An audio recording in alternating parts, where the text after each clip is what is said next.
Welcome to the 128th season of the Canadian Club Toronto, Canada's Podium. For over a century, this platform has been a gathering place for visionaries, public figures, and decision makers to discuss the most pressing issues of our time. We've been having important discussions and debates around this podium in this country for well over a century. I call this a historic podium of record. Our club's always been a forum for visionaries, public figures, and decision makers to command attention to the issues of our time.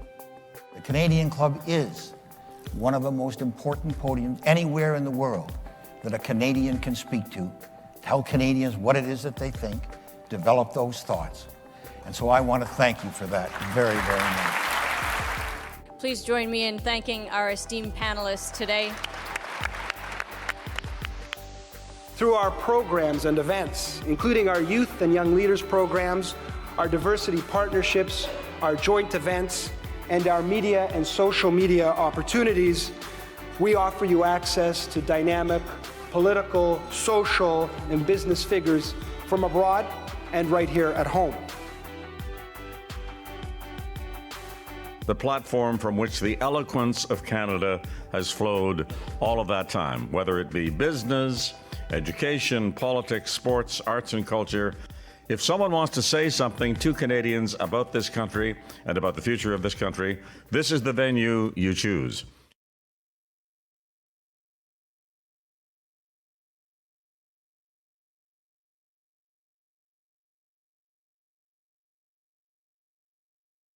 Good afternoon, distinguished guests, members, and friends of the Canadian Club Toronto in person and online.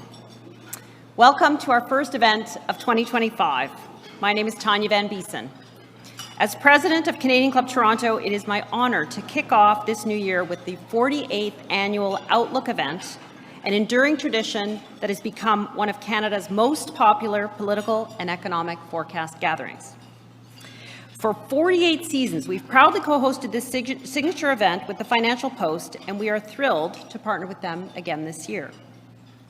Now, today's panel will take us beyond the headlines, delivering expert insights on the challenges and opportunities that lie ahead in 2025. If the first half of this week is a bellwether, I'm sure this is going to be an engaging and thought-provoking discussion, and I hope a bit spicy. Today, we are very grateful to Scotiabank and EY for their generous and continued support of our annual Outlook event. Thank you to both of you. I would also like to acknowledge our season sponsor, Canadian Bankers Association, for its generous support, and Air Canada as the club's official airline. Thank you for your sponsorship. And we are proud to share that Canada's Forest Trust Corporation is our smart forest planting partner for the third season in a row. Through this partnership, we've planted and protected 1,250 trees to date. I'd also like to welcome the students from Toronto Metropolitan University. We are so glad that you are here joining us for this discussion. Now, before I introduce our panelists, let me share a bit of club business with you. I will invite you to visit our website at canadianclub.org, where you will find event and membership information, as well as a great on-demand event feature for anything that you've missed in the past. I also encourage you to share information and your reactions about today's event on your favorite social media channel. Social media handles can be found on your tables. Now, I'm sure you're going to have questions for our panelists, given everything that's going on right now in Canada and around the world. So please take the time to fill out the Q&A cards on your table. Our volunteers will be collecting them and bringing them up to Barbara to give to our panelists or to share with our panelists. And for those joining remotely, please hit the red Q&A button on the right side of your screen to submit a question. Now, allow me to introduce our exceptional panelists for today. J.F. Perreault, Senior Vice President and Chief Economist, Scotiabank. For the past decade, JF has guided Scotiabank's domestic and international policy strategies with his deep understanding of economic policy, informed by roles at the Bank of Canada, the International Monetary Fund, and the World Bank. Tasha Keridan, national political columnist, National Post. One of Canada's leading political analysts, Tasha offers clear and incisive commentary across many platforms, making sense of the forces shaping our nation's political landscape, which will be a particular challenge, I would think, today. Amanda Lang, host of Taking Stock, Bell Media. Amanda has over 25 years of award-winning journalism experience in North American business and economics. Her knowledge and experience is now showcased in her widely acclaimed weekly television program, and we look forward to hearing from you. Dennis Mitchell, Chief Executive Officer and Chief Investment Officer, Starlight Capital. With over 20 years of investment experience, Dennis is a celebrated investment leader and innovator who's been recognized on numerous occasions for his strong market calls. So no pressure, Dennis, on what you're going to say today. Our conversation will be guided expertly by Barbara Schechter, a seasoned journalist who has spent more than 2 decades interviewing CEOs, policymakers, and decision-makers from across Canada's business community. Together, this esteemed group promises to deliver insights and ideas that will help us navigate the road ahead in 2025 with clarity and confidence.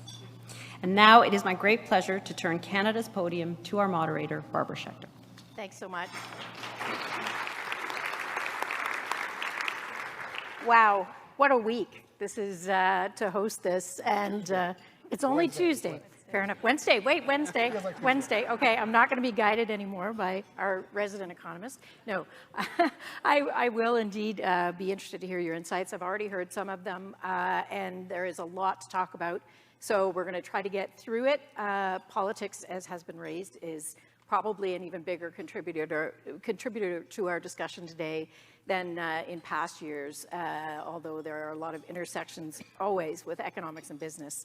But I want to start with Canada because this is, I don't know, I'm not going to use the word everyone's thinking of, starts with a U, but it does seem very unprecedented, and I want to open it up that way. We have Parliament prorogued, we have the Prime Minister on his way out, a leadership race that may see some cabinet ministers leave their posts in order to chase that role. And I want to know, how badly could Canada be hurt by all of this? I throw it open. You're staring at me, Barbara. I am So staring at you, only because of the politics. Tasha, Yeah, that's Tasha, fine. why don't you start us off? I think it is a very perilous moment for Canada because of the confluence of circumstances you've described, coupled with what's happening south of the border. It is no secret that Donald Trump has said, I think 5 times now, that he would like us to be the 51st state.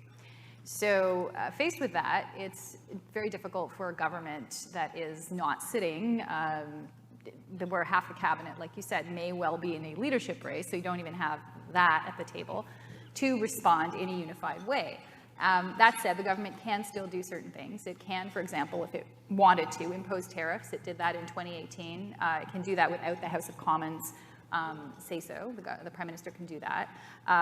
There is limited ability to do money bills that you can do them by warrant if they had to through the Governor General, again, by the Prime Minister asking. So there is some maneuverability, but the big question really is, what will this do federally when all the provinces have different interests in responding to what the U.S. threat represents?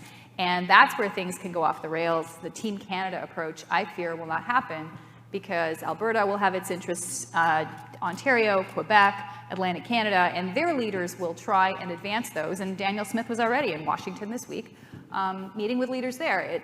It's a natural thing to do to protect your interests, but it doesn't help us as a nation present a unified front. So that's my concern.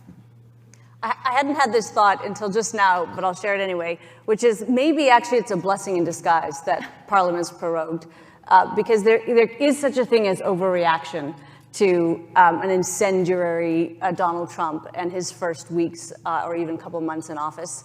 And I don't know about sort of how political history will remember it, but I think the initial reaction to the threat of tariffs was overdone and didn't look good on us. And I think to Tasha's point, a lot of the work does get done at state to governor level, at business to business level. And that it's not that there isn't an important all of Canada response and a national response, but maybe if we could just cool it a little bit and not react to every twitch or tweet, we might be better served. You look like you're reacting and have something to I say. just had the thought, Well, so bear with me. no, I'm not laughing at your thought. I'm just laughing at the not responding to everything he does, because that's going to be a challenge for the next 4 years. He's going to say things that are designed to engage, that are designed to discombobulate, that are designed to get some kind of probably to get some kind of advantage. And I kind of agree with you, like, you know, not having a parliament sitting, I think maybe allows the government to be a bit more focused to some extent. So for instance, you know, LeBlanc, I think, tweeted out today or said something today to the effect that they're meeting at 6 p.m. to talk about retaliating against possible tariffs in the U.S. So, you know, the government is likely to put forward a list of things that they would do if Trump retaliates or Trump goes through. Uses economic force. You know, would that happen with Parliament sitting? Probably, but maybe it allows a little bit more focus.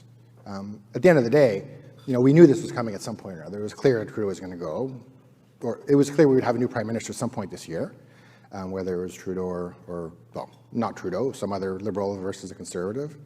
You know, as much as I find it awkward politically from an engagement perspective, I'm a little bit more optimistic by the fact that this is not horrible, but by the fact that he's gone. Because it does mean that we have a clear path to a new government. It means that, you know, Trump can declare some kind of victory, as he already has. He's taken down one prime minister already. And you know, maybe look forward to a world where there will be a more constructive relationship between the next government, which we now know will occur, you know, next summer or something, versus, you know, having Liberals in power till October or maybe later next year. So I'm a little bit Team glass more half positive. full over here. Yeah.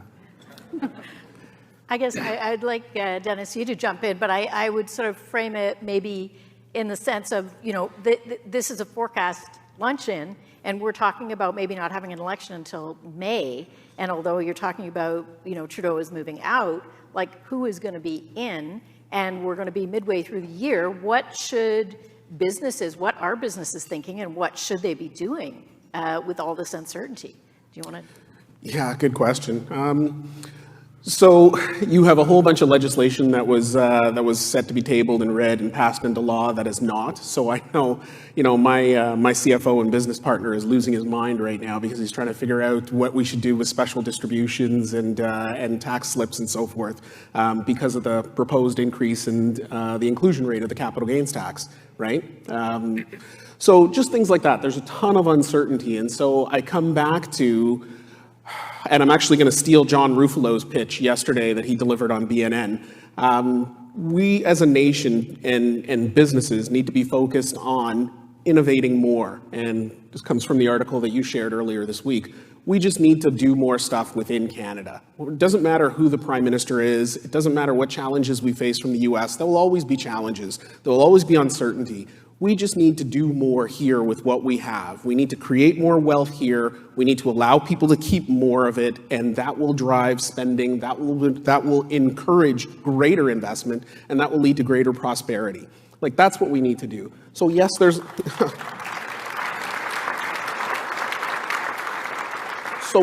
there's a ton of uncertainty, but I mean, find me a day in the calendar where everything will be squared away and we know what's going to happen, and then we can all make decisions on that day. Sure, we don't have a functioning prime minister. We have an election coming up, absolutely. Maybe a bit of a blessing in disguise in that Trump certainly doesn't like Trudeau, right? What was it that his trade advisor Navarro said? There's a special place in hell for Trudeau. So that's probably a bit of a blessing in disguise that he's exiting stage left.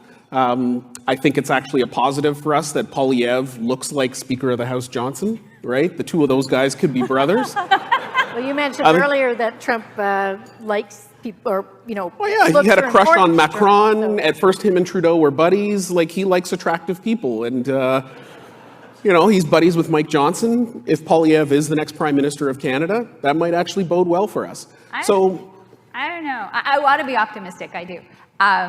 Trump's already quipped that Poilievre could win. He might not win. I don't care what he says. Okay. I think it's less simply the individual. I think his disrespect for Trudeau was personal. But I think there's also just a general disrespect for any head of state of Canada. And I think that is an unfortunate situation because we have been an excellent partner, both economically and militarily too, which Trump did not mention in 2 world wars and other places as well. So what I'm concerned about from a media perspective too is the disinformation piece, which Business does not really address, it's not your business to do that, but it is very important to be aware of, because the way Trump is framing this argument about Canada is from a fairness perspective. He is saying that America pays $200 billion a year to keep Canada afloat, essentially. And we know that's false. I mean, the actual trade deficit is only $41 billion, and it's not a subsidy. So this disinformation, though, is framed as a fairness piece for the average American who can't pay their bills. And they're looking at this and saying, well, why should I pay all that money to Canada? We have to counter that narrative, because, in fact, they benefit greatly from our trading relationship. And that is where, as business people, you need to get that word out yourselves through your channels, through your networks. In an organized fashion would be great, but even through provincial premiers and other channels too, to those state governors and people you mentioned, Amanda, who make a difference, because that is Trump's pressure point. They start feeling the pain, they won't be happy, and they have to know they'll feel pain. And right now, that's not what they see. I'm going to agree with you a little bit, but I'm going to disagree with you as well. Trump needs somebody to fight with, right? So, and as for his disrespect for the head of state, he disrespects everyone, right?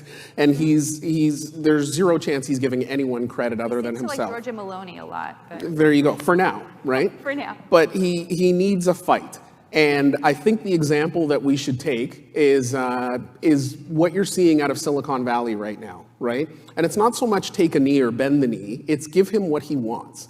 What he wants is praise, what he wants is wins, right? So announce things. If you have to eat a little crow and pretend that it's, Trump's a visionary playing 4D chess, and why weren't we doing this before? Because Trump has brought it to our attention. He's so brilliant. If you have to eat a little crow, right, and give him the wins, give him the wins. Wait, what wins do you want to give him?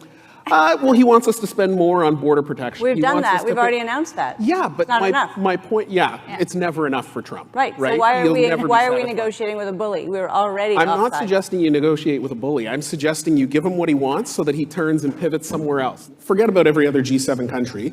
Let's speak specifically about Canada. There is a housing shortage in this country. Okay?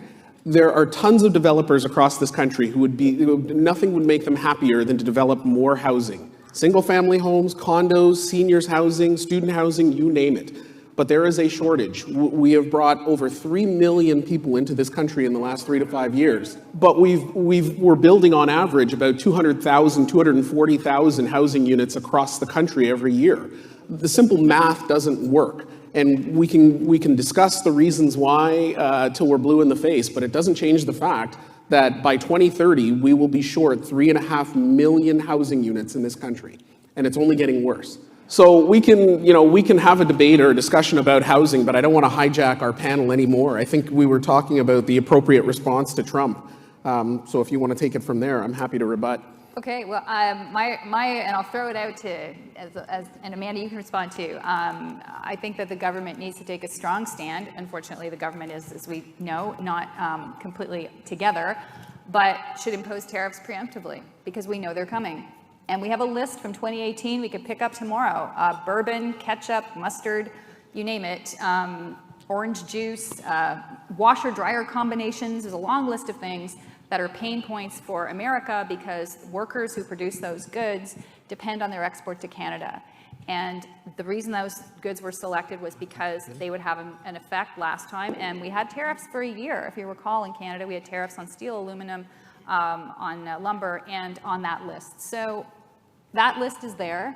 The government should make good and say, we're going to do it.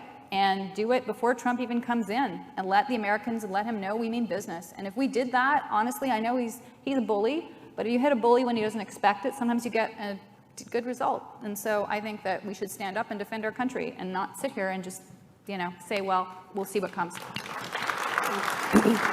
And I would say I agree with the sentiment, but at the end of the day, I'm very, very results oriented. So what do we want to do here? Do we want to win an economic war with the United States, even a short one or a small one? I would prefer not to. If my choices are broadly, preemptive economic war with the United States to show a bully that we won't be bullied, or to placate a bully and have them pivot and look somewhere else for a fight, if I can avoid the economic war and forge a deeper tie and distract an idiot and a moron and get him to focus on renaming the Gulf of Mexico. That's the approach I would take. And to your point, we've announced several things. We need to do them, right? We need to, like, we have our own issues. You were talking about us being the washing machine for drug money coming into the United States. We need to stop doing that, right? The problem in this country is that we don't lack opportunity, we don't lack resources, we don't lack, the right attitude. We lack action. Right? We don't do these things. We allow others to do them. We export a ton of things to the United States. If you notice, they're all the building blocks of the economy that they have in the US. We send them, oil, gas, nickel, copper, steel. We send them precious minerals and metals. Why don't we keep them here and innovate and build things here and employ people, like to the point, the article that you sent us?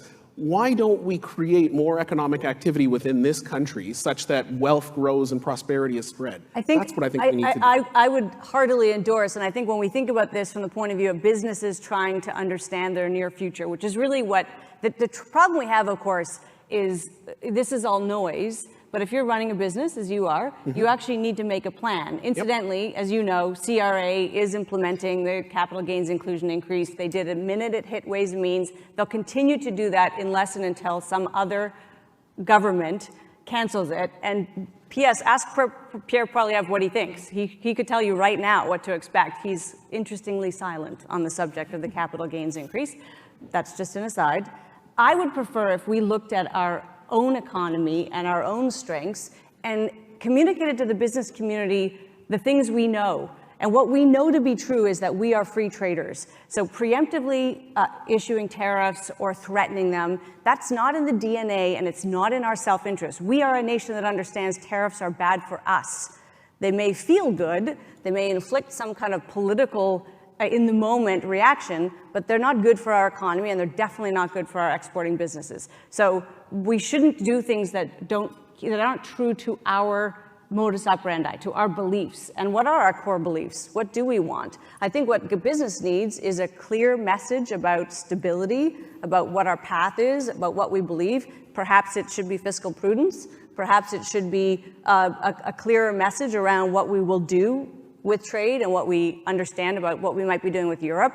By the way, one of the most important things that happened when we prorogued Parliament is Bill C-282 dies as well in the Senate, which was this bill that would have made it illegal to negotiate supply management in any future trade deal. So the protecting of Quebec dairy farmers over everybody else's interests, that's gone for now. But I don't know about you, the problem, of course, is this level of uncertainty means businesses tend to sit on cash. They did it in the last Trump administration. If they do it again, we fall further behind. So to me, stability and calm is what we want to project. I mean, we are in an era of uncertainty. There's no question about that. We've been in that era for a while, taken to another level, I guess, last few weeks, and that will be the case going forward. And uncertainty is a tax, right? There's no other way to think about uncertainty as being a tax. It forces business to do things differently, think about risk differently, think about opportunities differently. Do I import more stuff now in anticipation of tariffs to come? Do I look for different trading partners? Do I rethink my supply chains? Do I do that in advance? Do I wait? You're already seeing stuff like, shipping costs from Asia to the US have increased by 50% in the last month or so because businesses are trying to scramble to figure out what this all means. So all of that stuff is bad for growth. The question of kind of managing it, you got to figure out what it is that he's going to do. And I don't think anybody in this room, I don't think he knows how he's going to approach it. Now, the challenge with and the opportunity of dealing with a guy like him, to Tasha's point, I don't know. Obviously, he's a bully. And is it better to confront a bully and say, listen, if you do this, this is how I'm going to respond? And does he view that threat as a credible deterrent to not do that, or does he take it as a challenge? And say, oh yeah, you're going to do that? Well, I've got the bigger stick. I can do way more to you than to me. I honestly, I don't know. I don't know what the right way is. I do think it's important for us to signal that we will retaliate in kind if they do things, because the U.S. business community is our greatest partner on all this stuff. I mean, we can talk all we've gone about how our interests are better served by sane trade policy in the U.S. But at the end of the day, U.S. businesses are the ones that are going to be putting pressure on Trump to do something or not. And they have a tremendous amount to lose if we go down the path that Trump is suggesting we go down. Well, and leadership is really going to be key here. You've all sort of highlighted that. So I'd like to turn it back a little bit to what's going on in Canada. In the polls, it seemed to indicate that Canadians had decided Trudeau did not know what he was doing with the economy. But to Amanda's point, do people think Pierre Poilievre does?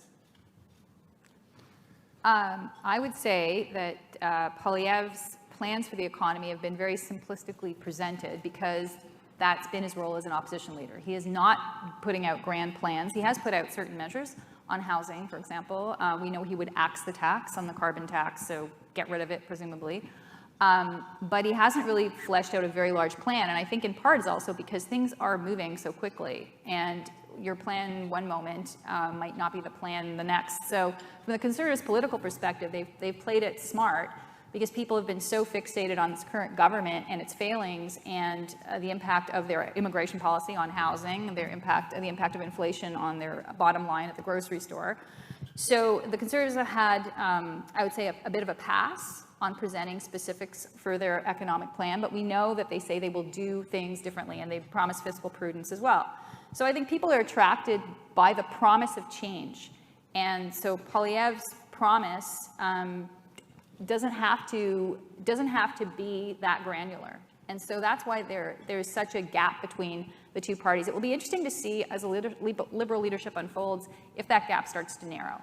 And we don't know that right now, but it could narrow somewhat. I don't think it will completely disappear. I think one of the advantages of being in a political transition is that a new Liberal leader in an election campaign will force the Conservatives to have a bit more clarity as to what it is, how they want to take the country forward.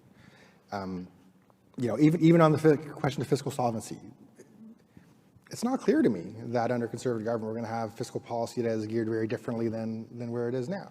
Right? You've got a government that wants to cut taxes, great. You've got a government that wants to cut the GST on homes, which is $6 billion a year. You've got a government that wants to raise spending on defense. You have, it's not clear where you find expenditure cuts to offset all that stuff. So, and then you think about the competitive dimension with the U.S. Well, if the Americans don't give a damn about their deficit, it's like 7% of GDP, and we care about ours, it's not even 1.5.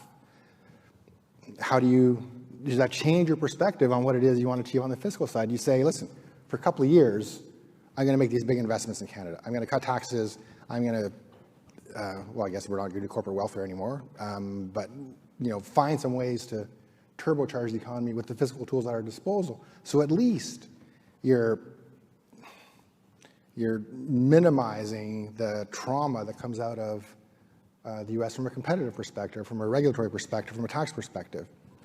So I don't actually think that the fiscal kind of prudence is going to be the right thing for the next couple of years, just given what we're dealing with down south and given what they need to do on the fiscal side to make things better. And you talked about how the change-up of the Liberals is really going to sort of push the Conservatives. I'm going to put you all on the spot and ask for a prediction, because it's going to matter. Who do you think is going to be the next Liberal leader? Not Justin Trudeau. All right. Not acceptable, Amanda. You've got to go deeper than that. Yeah, not Dominic LeBlanc. Yeah. There, I'll say that one. Not Dennis Mitchell. You never know. You never know. Yeah, right. Yeah, the panel takes itself out of the equation. I think that we know who the contenders are. If I had to pick a dark horse candidate or outside candidate from the party itself, I would say Christy Clark would be a very interesting candidate because she brings both political and non-political experience to the table.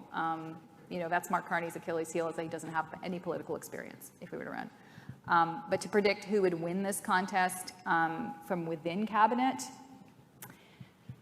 I would say that François-Philippe Champagne has a good chance, but I wouldn't bet money on anyone right now because they have an open leadership process, and that's the biggest problem. Anyone can join who's 14 years old and ordinarily resident in Canada. And if that scares you, it should, because this opens their race up to foreign interference, to special interests, to mischief makers. Bodie McBoatface could win this contest. I don't know.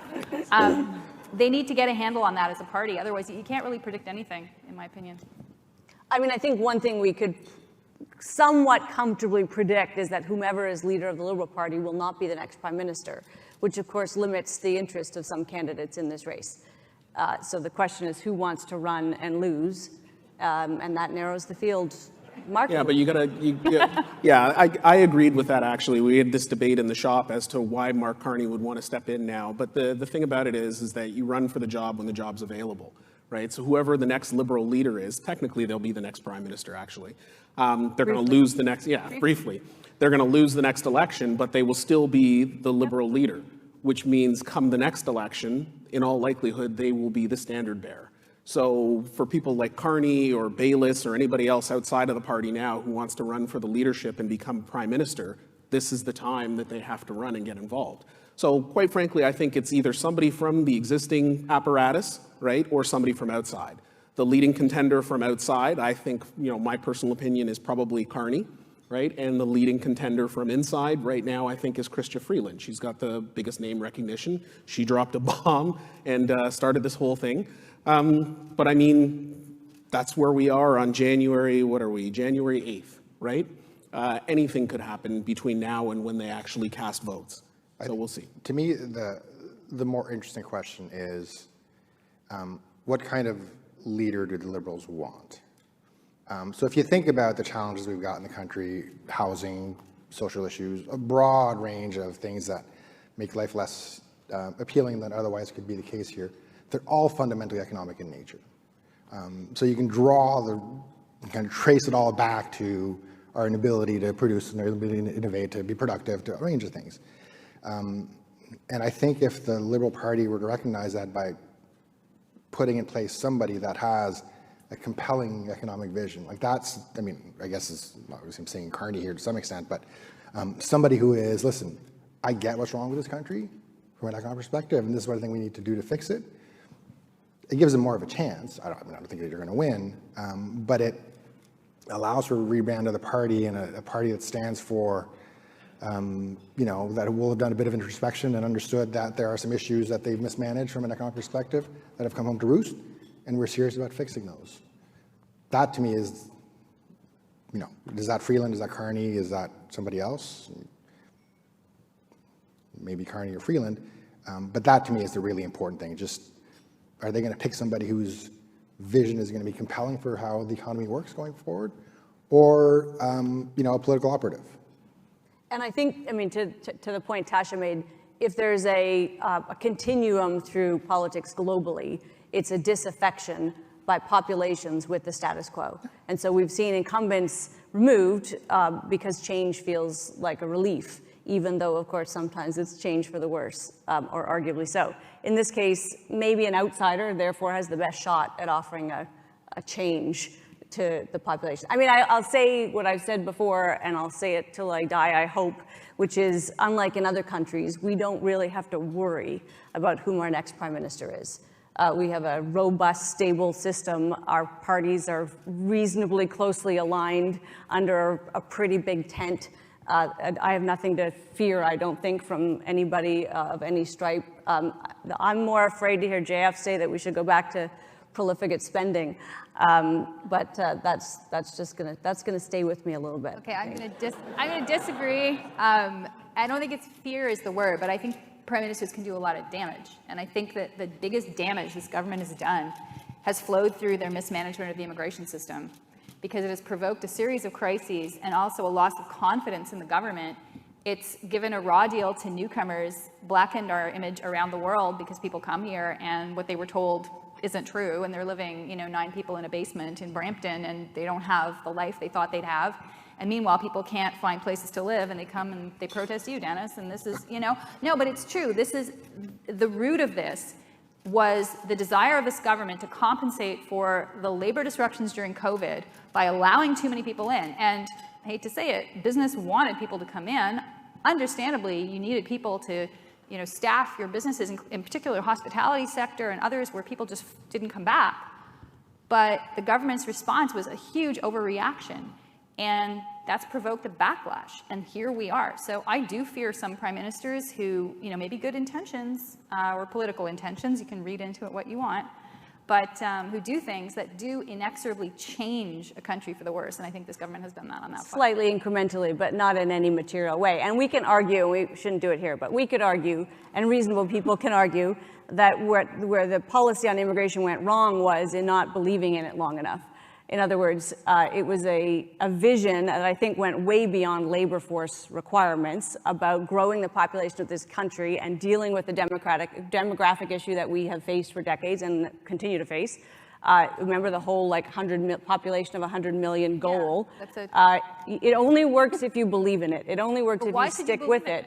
Because the first part of the process of immigration is the ugliest. It's the part where people need to extract from the economy, but they're not yet giving back. And what we do know about immigration is that immigrants give back in spades, economically, innovation, culturally. And this government lost its nerve. I get it. I get why. It's not about losing its nerve. It feels like that. The people who came in here are the immigrants. The people who came in here are suffering because of this. People are suffering because of I would wager that everybody who walked into this room was a second or third generation Canadian. I don't have any reason to think those were new. It's easy for us to say in this room. My parents were immigrants to this country and came here with absolutely nothing. $2 my father had in his pocket when he came here, and worked their tails off to have a life. But they could do it because the circumstances were such that they could get the jobs, and they could. People are not. I live next to St. Jamestown in Cabbagetown, and I see people there, and the misery is real. We don't see it here. And of 100 million people in this country, there are other solutions like productivity. We need to be more productive. You need fewer workers if they're more productive. You have more automation, you need fewer workers. Other countries are looking at solutions. Japan has a far worse demographic situation than ours. They're looking at all sorts of different things, but mass immigration is not on the table because they know they can't handle it. So this is the heart of the debate. Again, this isn't the debate we should have here. The debate is whether they were on the right track or not. Barbara's winking at me. I'm going to stop. All I'm saying is if you believe that they were on the right track, stopping midway was their mistake. They should have actually doubled down and said, we believe in this and we're going to keep it going. They haven't stopped. Right, the announcement in October reduced the amount. Tell international students if they've stopped. Pulled back the family more than stopped. I think. Sorry, just one second. Yeah, please.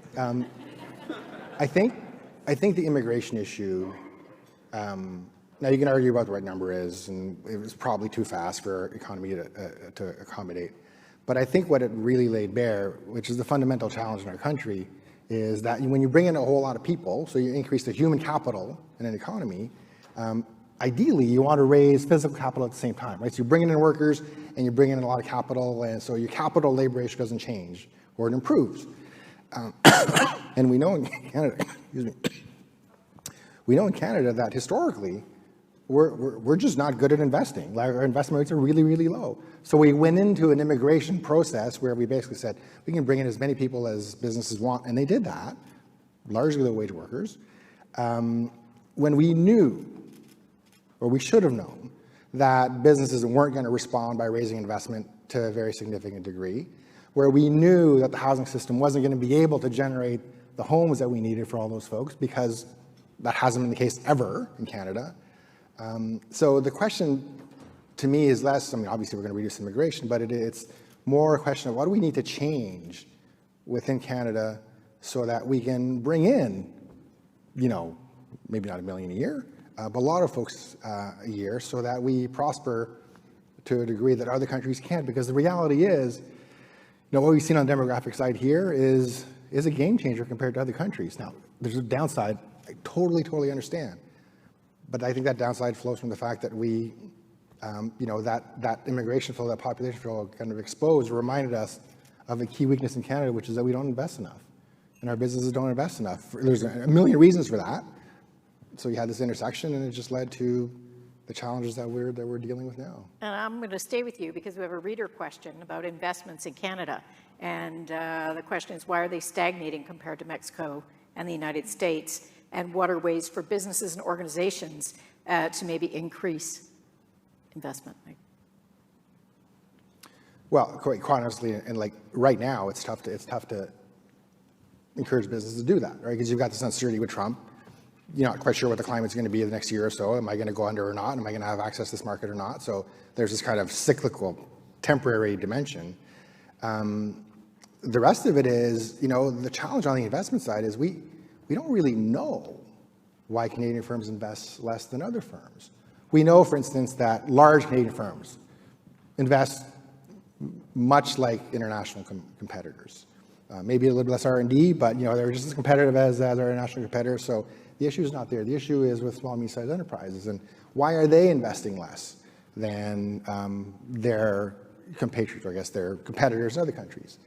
I don't think anybody's got a really good answer for that. There's all kinds of, you can say it's taxes, it's regulations, all kinds of things, and there's no doubt some of that in there, but it's also culture, it's also interprovincial trade barriers, it's also kind of the culture of the country where, we aren't, savage on the competition side. We are okay with small companies, and we're okay with, paying more for the price of milk, and we're okay for paying more for cars than in the U.S. just because we're much more complacent. So it's all these things that work to hinder us. Now, historically, of course, when you look at investment movements in Canada, they've been in the energy sector, and that has not been the reality for the last almost 8 or 9 years now.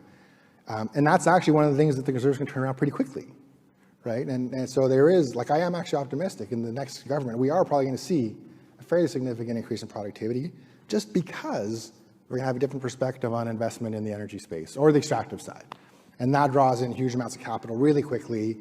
They're high-paying jobs. It's hugely capital-intensive. So we're probably going to get a spike in investment.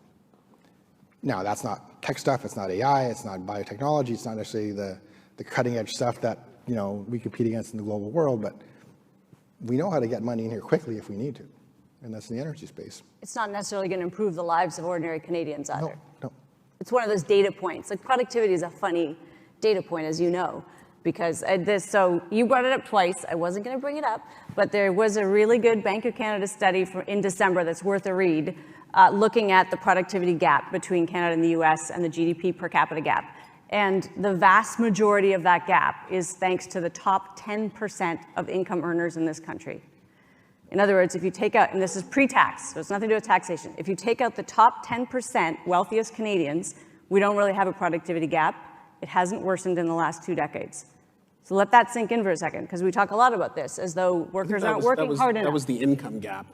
Yes, well, but the top 10% income is attributable for the vast majority of the productivity and GDP per capita gap. And the reason they posit, this is one study, there have been others, they posit that it's because we lose high-performing Canadians to the US. It's a small number, but it's statistically relevant because those high performers are statistically more innovative. They start companies, they grow them. And so we're losing all the external benefits, the externalities from these people who leave. And then you say, well, how do we solve that problem? It's a cultural piece. It's not one single policy. It's how we all think about business and making money and celebrating our businesses. And I hope that changes with the new government, but I haven't heard that messaging from it. I haven't heard pro-business messaging from any political leadership in this country in a long time.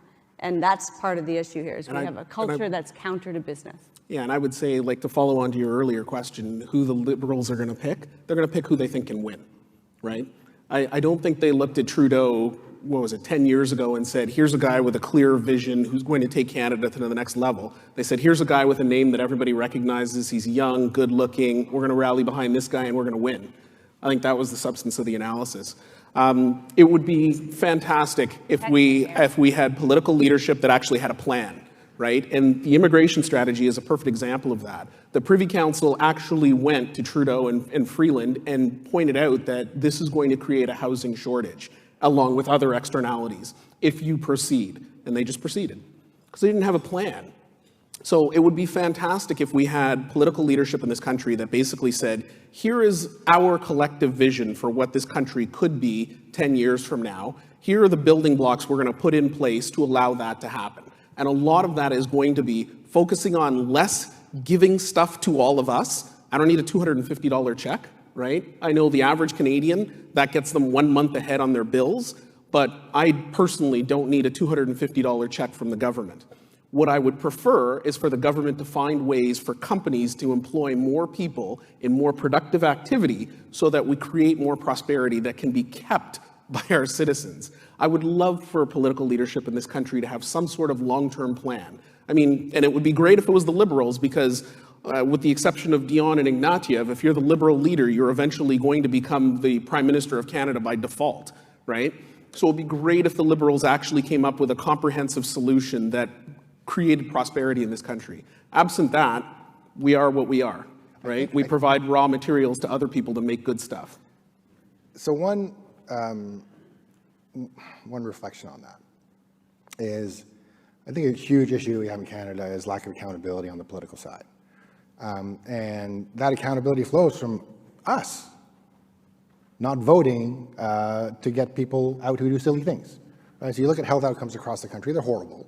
And you get governments who decide, okay, well, we're going to give people checks for this and then go to the federal government right after and say, we need a couple $2 billion because we don't have enough nurses or hospitals, those kinds of things. So ideally, when you pick a new leader, when you have a platform, and we wrote something about this with Robert Asselin, I don't know, 3 or 4 years ago, you know, you try to put in some kind of accountability mechanism in your platform. Say, you know, our plan is, for instance, to raise GDP per capita by 2% a year, or some number, or productivity by X number of years, so that every year as you progress through the political cycle, you're reminded of this commitment that you've made and that you're failing or exceeding it. Because absent that, you know, Canadians are not good at holding politicians to account. We're just not. Right? Most Canadians wouldn't understand, though. This is the Why problem. no, Set but those goals and the 2% GDP, or, you know, we want this benchmark interest rate to be X, and I mean, government doesn't even control that. They wouldn't understand it, but they would feel the consequences, right? They would live it. But they wouldn't make the direct link. Yeah, they wouldn't make a link, and I don't think the problem is events which happen and which then force you to respond and take you off your track. So you can have a nice plan for raising GDP, and then you have a natural disaster, COVID, or you have COVID, or you have other things that come along, a war, whatever. I think the government's going to have to respond to create investment. To your point, what can they do? They're going to have to match what happens down south. So taxes are going to have to go down. That's a big one, because Trump is going to drop taxes across the board, which is one of the reasons he wants our tariffs, by the way, is to compensate for the amount of money that he won't take in there. And deregulation is another one.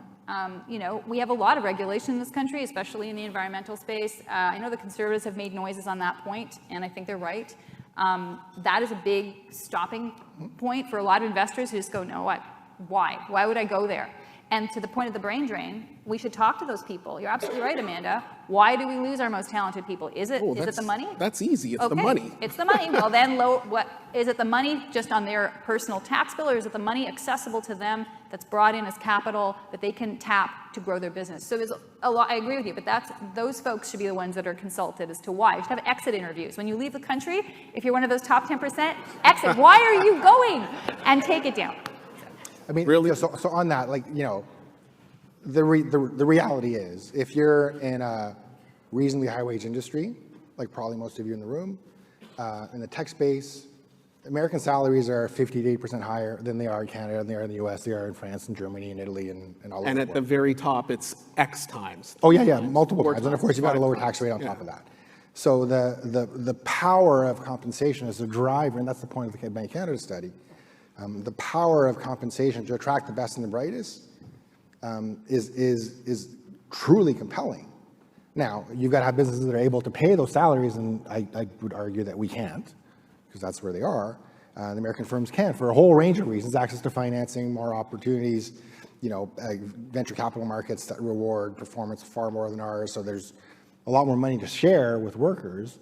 But ultimately, that's one of the huge things. You know, American highly skilled work in certain fields earn multiples of what is earned elsewhere in the world, and that's always going to draw people there, no matter what we do here. But it's not even the person who wins who gets the brass ring. It's not even the person who becomes the next CEO of JP Morgan. It's 500 people brought into JP Morgan who are all clawing and fighting and competing for that job. And all of them, it whittles down. The 500 become 100, become 20, become 10, become 5, become 2, right? But along the way, that pyramid, they're all innovating and creating stuff. This guy opens up the Asian market. This woman creates the derivatives business. And all of that prosperity accrues to everybody who works at that firm in some form or another. And then eventually one woman gets to the top. And the rewards there are astronomical, right? Like, not only are you making, Jamie Dimon made $36 million last year, which doesn't sound like a lot, until, the highest paid bank CEO in Canada made, I think, 11 or 17, something like that. But it's the equity that compounds and compounds until Jamie Dimon's a billionaire. right? The reward is enormous and incents hundreds, if not thousands of people to compete for that. And that spreads to other people, right? We don't have those systems here in Canada because, you know, we have a cozy network of 6 really large banks. Sorry, JF. I agree. I talked to a retail REIT CEO years ago, and he said, look, the Canadian market will support 1.5 large competitors across every industry, right? Whether it's groceries or book retailing or take your pick. We support 1.5 large competitors, and you can see that. And so there isn't the same competitive tension. And again, the rewards south of the border are so much bigger that that's where that top 1% goes. I'm sorry, I know Amanda's Can I dying just to add say like one something here. tiny little Pollyanna note, which is there are more reasons to live in a country than the top paid Oh, job pays. 100%. And there's a lot of reasons why the talented people in this room choose Canada, and we should all remember it and remind our peers, and that's why we're here. There's a lot that goes on in a country that matters. Sorry. Thanks, Amanda. I actually had the 5-minute warning, and we've sort of blown right through it, so Yep. somebody's going to come hook me in a minute. But I just wanted to say there was a request from the audience for a bit more economics, and that was in my cards. We didn't get there. So I'm going to start with you. Interest rates, dollar. Quick. Interest rates, we think the Bank of Canada is almost done. Maybe another 25 basis points, possibly 50. Inflation is coming up a little bit in Canada. We're a little bit comfortable with that. Wage growth is still pretty strong. The rate-sensitive parts of the economy, we've talked about all this negative stuff, but the rate-sensitive parts of the economy have actually turned around pretty significantly the last several months. So monetary policy is having traction. That being said, the Canadian dollar is in a horrible spot, and it will be in a horrible spot for the foreseeable future, not because of Canada stuff, but because of what's going on down south. Either because of the risk that it creates, safe haven flows, folks want US dollars, or because the Fed will stop cutting around 4, or maybe even higher than that. And of course, if you're talking about tariffs in the US, which we've talked a lot about, one of the consequences of tariff policy is that exchange rates respond to that. So the Americans put tariffs 25% on our stuff, or Europeans, like forget it. You know, so we've got a view the Canadian dollar goes to 145. We've had that for a few months now. It's working out remarkably well in the foreign exchange space, which is nice for a change, even though it's going in a bad direction. And our question is not, you know, are we more likely to be 140 versus 145 this time next year? Is, are we more likely to be 145 or 150 or 155? And Because you're hostage to these factors that are, these forces that really tilt the balance of risks for the Canadian dollar towards the downside as opposed to the upside. And other currencies as well. We're not like, again, this is not a Canada-specific issue. This is everybody against the US, largely everybody. well, you had talked about earlier that the dollar, the impact of Trump is not baked in. It's the maybe what's going to happen with Trump, not the actual. Yeah, so you've priced in some risk related to that, but you know, you assume rationality, right? You assume, okay, he's not going to do 25% tariffs. So you don't, I mean, Thanks, JF. so we assume that for now. You know, it's subject to deception, or so you know, so you're not planning, like you don't have the worst case outcomes built into your forecast. But it is clear that the more he talks about tariffs, the more he articulates his vision for how he wants the U.S. to play a role in the world, the more that's threatening from a currency perspective. So it could get worse. But let's also agree that the currency, just like the trade deficit, it should not be oversimplified, and that we've lived with a weak currency most of our history. But the norm is in the low 70s, so I think we can chill out a little bit. Yep. 155 is terrible, so I hope you're wrong about that. But I hope so too. yeah. I mean, that's not our forecast, but like, you know, just thinking about the risk. And of course, one of the huge challenges with a weaker currency in an environment where we're talking about capital spending and investment is, you know, we import almost all our capital goods. So if you're trying to, you know, counter the U.S. tensions by, you know, investing more in Canada, getting our businesses to ramp up spending and capital expenditures, well, if the dollar's at 145 or 150 versus 120, that's a huge increase in the cost of capital. Which makes it difficult to invest. Yep. Right? Yep. Wrap up thoughts from the last. So I disagree. I think that GDP is tracking around 1%. I think the Bank of Canada is going to have to cut 2 to 4 more times this year, if not more. Unemployment is ticking up. Business investment has been anemic, so the outlook for growth and GDP growth is weak as well. And then you've got waves and waves of mortgage renewals at, you know, rates that are half of where the posted rates are today. So I think the Bank of Canada is going to have to cut more. I do think CAD is in jeopardy of depreciating a little bit more versus USD. And I hope our next Prime Minister has a plan to actually create some economic prosperity here. So we'll see. I think he's going to bring in tariffs, and our GDP will drop about 2 to 4%. We'll be in a recession within a couple of quarters, and I think the dollar will be probably 150, maybe 155. And they'll have to cut interest rates too. Sorry. That's great. I haven't been hooked yet, but I'm looking for it. So I think we should wrap it up. I want to thank the panelists. This was wonderful. I want to go on record as saying I disagree with her too. There we go. Leave it at that. You'd agree to disagree. Maybe meet here next time, this time next year. Very nice to meet you. As always. JF, Tasha, Amanda, and Dennis, especially you, Dennis, on behalf of Canadian Club Toronto, we appreciate your very robust engagement on these challenging issues. I know everyone is now so excited to get back to work on the basis of what we've just heard. But I must say, one of the gifts of being the president of the Canadian Club of Toronto is that I think it makes certainly me, and I'm sure many presidents before me, very proud to be Canadian. So although we did talk about this as being a perilous moment, you did give us some reason for optimism. So what I captured here, some of them are interesting. Proroguing Parliament protects against overreaction, so maybe it was a good thing. I think that's one for all of us to contemplate. Trudeau out is a win for Trump. That was also another interesting one. I think we had an over and under on tariffs. Should we be proactive or not? That was a good debate, and that's one I'm sure that we will continue to debate over the coming weeks and months. We need to turbocharge the Canadian economy to build productivity and prosperity here. Very, very true. How we do it with a dollar that is devaluing, that's challenging, but I think we all agree that we need to invest in this country for the people that live here. The country needs clarity, stability, so that business doesn't stay on the sidelines, and we need political leaders with a plan.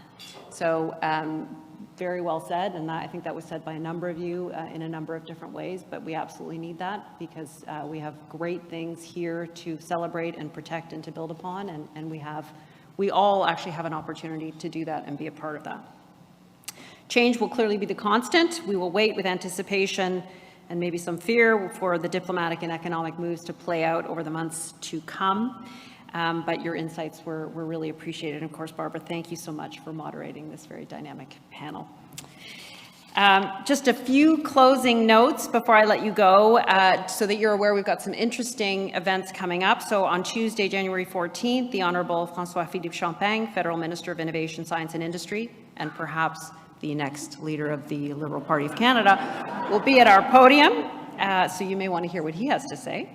On January 21st, we'll host a panel of experts to discuss medical misinformation in Canada, so come and join us to hear from Chief Public Health Officer Dr. Theresa Tam and President of the Canadian Medical Association, Dr. Joss Reimer. And then you might also be particularly interested to hear more of what we might expect moving forward from former Governor of the Bank of Canada, Stephen Poloz, when he joins us for lunch on February 5th. Be sure to visit our website for details. As always, I would like to thank our AV supplier, VBC Live, for their ongoing support of our events. Thank you all for joining us today, and we hope to see you again soon. Have a great day.